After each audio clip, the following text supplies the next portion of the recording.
Hello everyone.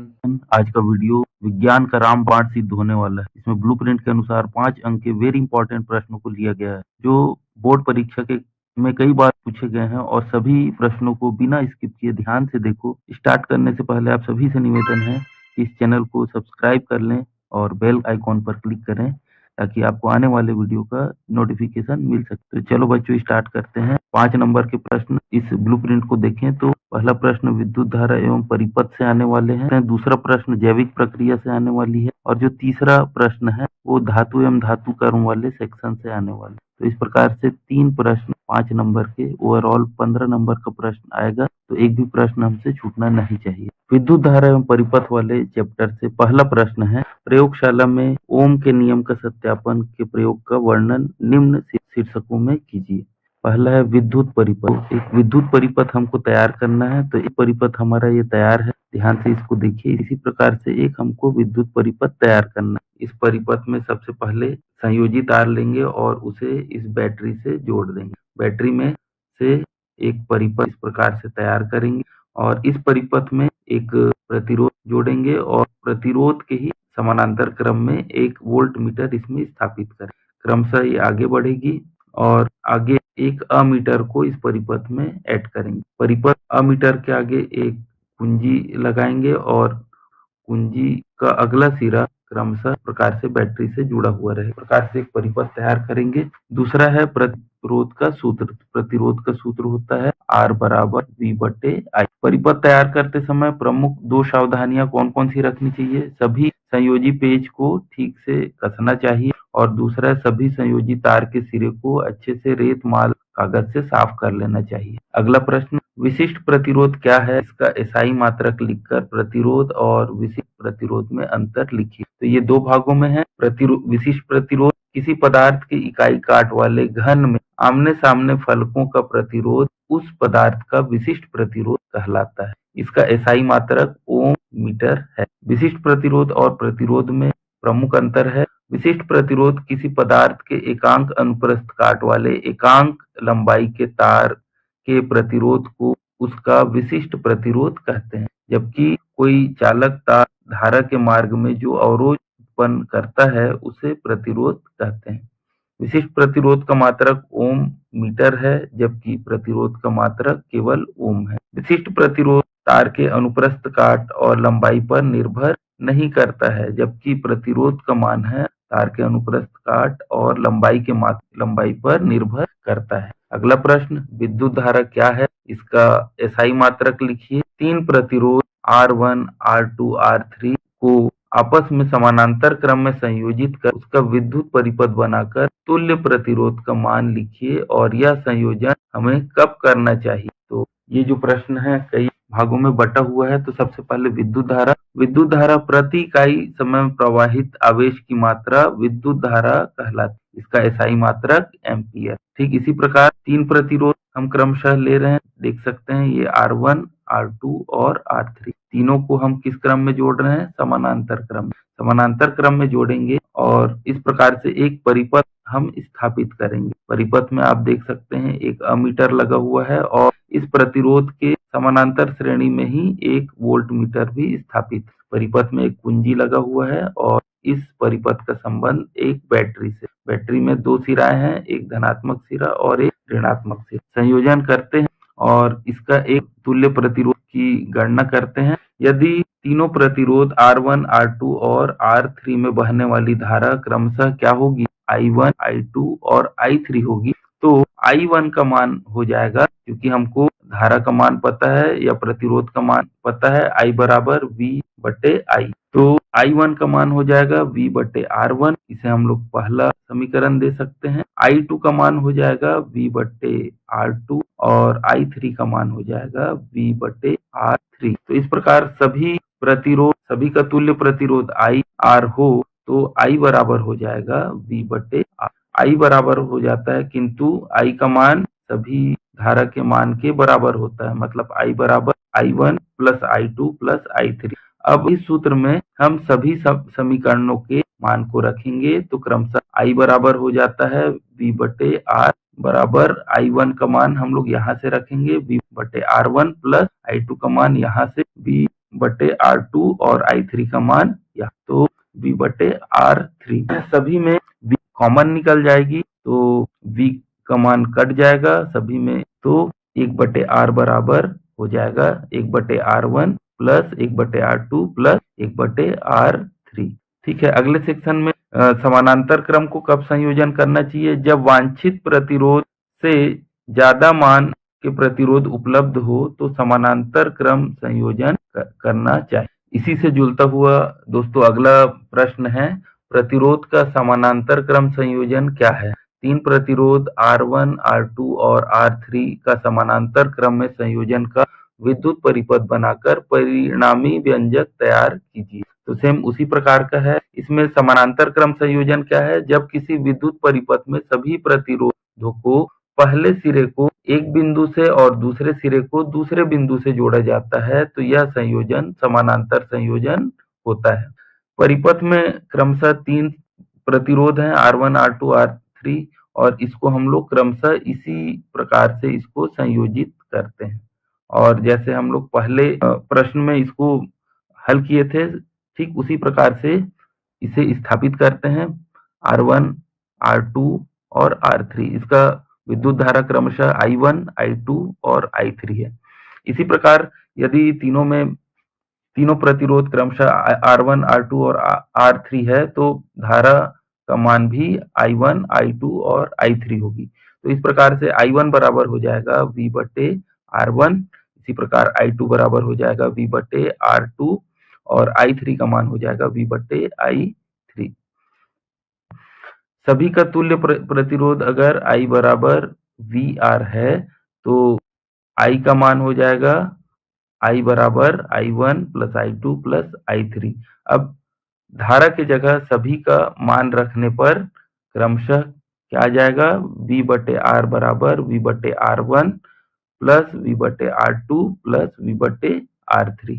अब तीनों में से क्रमशः V जो अंश में है सभी कैंसल हो जाएगा तो इसका मान आ जाएगा 1/R बराबर 1/R1 plus 1/R2 plus 1/R। तो इस प्रकार से इसका जो परिपथ का जो सूत्र है क्या आ जाएगा? 1/R बराबर 1/R1।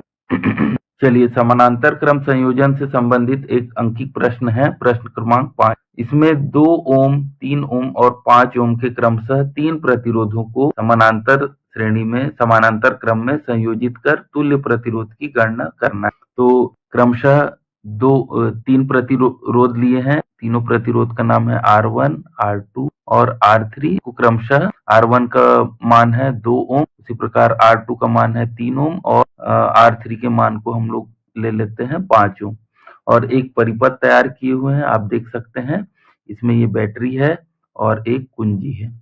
तो और हमने मान लिया है R1 का मान 2 ओम, R2 का मान 3 ओम और R3 का मान 5 ओम। और समानांतर क्रम संयोजन का सूत्र हम यहाँ पे स्थापित करते हैं। 1/R बराबर 1/R1 plus 1/R2 plus 1/R। क्रमशः इसमें प्रतिरोध का मान स्थापित करते हैं तो 1/R बराबर हो जाएगा 1/2 प्लस 1/3 प्लस R3 का मान 1/5। अब तीनों को अगर हम जोड़ेंगे तो तीनों के नीचे क्या आ जाएगा? 30 का एलसीएम आ जाएगा और जब इसको हल करेंगे तो 1/2 का मान आ जाएगा 15/30, 1/3 का मान आ जाएगा 10, 1/5 की जगह आ जाएगा 6। तीनों को अगर हम जोड़ेंगे तो वैल्यू आ जाएगा 31/30। अब 1/R का मान 31/30 है तो R का मान हो जाएगा, R को अब हम लोग क्या कर देंगे? पलट देंगे। जैसे R ऊपर ले आएंगे तो ये 30 है वो ऊपर आ जाएगा और 31 है वो नीचे आ जाएगा। तो R बराबर हो जाएगा 30/31। तो यहाँ पे समानांतर क्रम में अगर इसे जोड़े तो इसका जो तुल्य प्रतिरोध है कितना आएगा? 30/31। प्रतिरोध से जुड़ा हुआ अगला प्रश्न है, किसी चालक का प्रतिरोध क्या है उसका एसआई मात्रक लिखिए। R प्रतिरोध के चालक तार में 1 सेकेंड में बहने वाली धारा I है तो जूल का तापन नियम लिखिए। तो इसके लिए हम किसी चालक का प्रतिरोध क्या है? किसी चालक का वह गुण जो धारा प्रवाह के मार्ग में रुकावट डाले वह चालक का प्रतिरोध कहलाता है। इसे R से दर्शाते हैं और इसका एसआई मात्रक ओम है। माना कि R प्रतिरोध के चालक तार में I धारा प्रति सेकंड बहे, उसमें उत्पन्न ताप H जूल होता है और जूल के नियम के अनुसार प्रतिरोध R में उत्पन्न ऊष्मा H प्रवाहित धारा के वर्ग के समानुपाती होता है। तो यहाँ पे H समानुपाती क्या हो जाएगा, I। इसी प्रकार इसे हम लोग समीकरण 1 लिखते हैं, I का वर्ग हो जाएगा। उसी प्रकार उत्पन्न ऊष्मा H प्रचालक के प्रतिरोध R के समानुपाती होता है, H समानुपाती R। तो इसे समीकरण 2 लिख देते हैं। और इसी प्रकार जो ऊष्मा है वो ताप के समानुपाती होता है, ऊष्मा H समानुपाती T। इसे हम लोग समीकरण 3 दे देते हैं। अब समीकरण तीनों समीकरण को एक साथ अगर हम लोग स्थापित करेंगे तो क्या हो जाएगा, H समानुपाती होता है I का वर्ग R T। अब समानुपाती के निशान को अगर हटाएंगे तो यहाँ पे K का मान आ जाएगा, तो H बराबर K I का वर्ग R T। K एक प्रकार का समानुपाती स्थिरांक है और अगर K का मान अगर हम 1 मान लें तो H बराबर हो जाता है I का वर्ग R T। तो इस प्रकार से H बराबर I का वर्ग R T, ये एक प्रकार का हमारा क्या है, जूल का तापन नियम कहलाता है। चलिए हमारा अगला प्रश्न है, दो चालक तार जिनके पदार्थ लंबाई और व्यास समान है, किसी विद्युत परिपथ पहले श्रेणी क्रम में और फिर उसे पार्श्व क्रम में संयोजित किया जाता है, यानी कि समानांतर क्रम में श्रेणी संयोजित करते हैं। श्रेणी क्रम तथा पार्श्व क्रम संयोजन में उत्पन्न ऊष्माओं का अनुपात क्या होगा। दो चालक तार हैं जिसकी लंबाई और व्यास दोनों समान है, तो इसी प्रकार दो चालक तार लेते हैं जिसका प्रतिरोध R है और इसे अगर हम लोग श्रेणी क्रम में संयोजित करेंगे, R1 बराबर हो जाएगा R प्लस R बराबर 2R। इसी प्रकार इस चालक तार को अगर हम लोग समानांतर क्रम में स्थापित करेंगे तो 1/R2 बराबर हो जाएगा 1/R प्लस 1/R। तो 1/R2 का मान हो जाएगा 2/R। इस प्रकार से R का मान हो जाएगा, R का मान क्या होगा, अब इसको अगर हम लोग ऊपर करें और इसको भी अगर हम लोग पलट दें तो क्या हो जाएगा। अब प्रथम संयोजन में ऊष्मा का मान आ जाएगा, H1 बराबर हो जाएगा I का वर्ग 2RT, ये पहला। इसी प्रकार से जब इसे हम लोग समानांतर क्रम में संयोजित करते हैं तो H2 बराबर हो जाएगा I का वर्ग R2T। अब यहाँ पे R2 का मान है हमारा R/R2, तो I का वर्ग R/R2/T। तो ये हो गया समीकरण 2। अब संयोजन में ऊष्मा का मान या इसका अनुपात हम लोग निकाल लेते हैं। दोनों का अनुपात कैसे निकालेंगे, H1/H2, H1 का मान हमारा दिया हुआ है, H1 का मान दिया हुआ है I का वर्ग 2R/T और H2 का मान दिया हुआ है I का वर्ग R/2।